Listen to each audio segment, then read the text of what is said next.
G'day everyone, AussieMark here.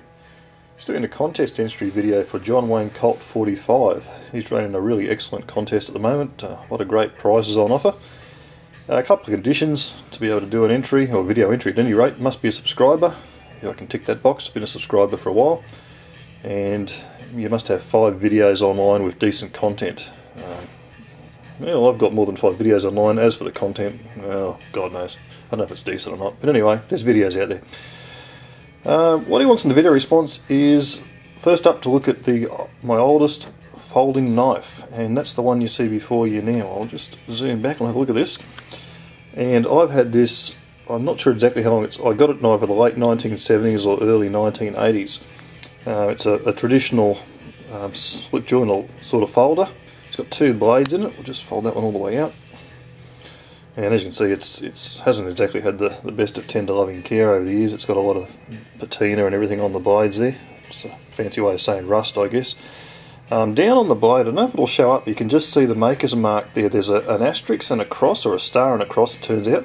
And it says there Rogers, R-O-D-G-R-S, Rogers of Sheffield, England.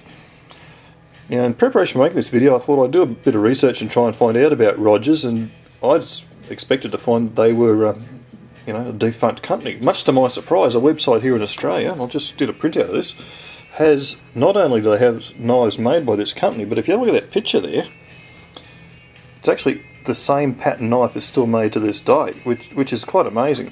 The new version there, I'll just put the description up, you guys can pause it and read it if you want. But yeah, it is exactly, we'll just show that picture of the knife. I know it's not to scale, but I've had a study of it, the blade sizes, I've measured them up, the blade shape, it's exactly the same knife. The new version's got rosewood handles. Handle scales in this, so I'm not sure what they are, some kind of a plastic or bakelite, there's some very hard sort of black thing. They're not a natural timber or anything. But that was intriguing to me that this knife's in fact still made. So that's my oldest folder, to the best of my knowledge. Now my newest knife, and I'm really, really excited about this one. This arrived just today. I've been waiting on this one. And this is it. You see on the sheath there, Morris. This is made by a custom maker in the United States, Morris Knives. And it came in this really beautifully made leather sheath, which Michael Morris, I requested a left-hand sheath, and I've got one. And this is a, what's the model number he calls this? A Classic Hunter 8. I'll just pull this out and give you a look at this thing.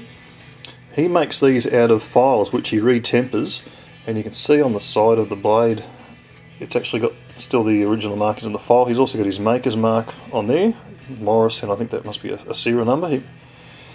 It runs black micarta bolsters, and back here what I believe to be a laminated timber handle. And you've got your pommel there, lanyard hole. It's just an absolutely beautiful thing. I won't go into great detail about it. I've literally just unpacked this about an hour ago, and am I impressed? Hell yeah. I just love it. This is my very, very first custom knife, so it's not a factory produced knife, and couldn't be happy with it. And so happy, I'm going to give this guy a bit of a plug. If anyone's interested in these things, that's one of the cards he sent in his package. So if you wanted to go and look at his website and look at his stuff, very reasonably priced. And great guy, send him an email, he communicates with you really, really well straight away. And as I say, I'm wrapped in this thing. I think it's just gorgeous. It's something so different. I just love the way that blade's got those grooves on it. I think it's really something quite special. Anyway, there will be a review of that to come at some point in the future.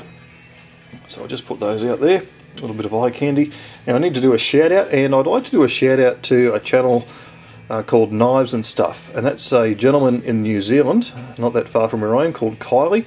Kylie is a custom knife maker, and one of these days in the future I hope to add at least one of his knives to my collection. Go and check out his channel. He makes some amazing stuff. He's also got some vids which he talks about how to convex blades and different steels.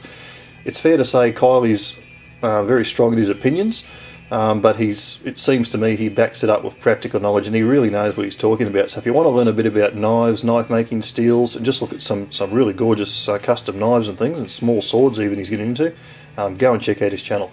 Terrific stuff over there. Thanks very much for watching, everyone. To JohnWayneColt45, thanks for running the contest. It's excellent, and yeah, all the best, everyone. Bye for now. Thanks for watching.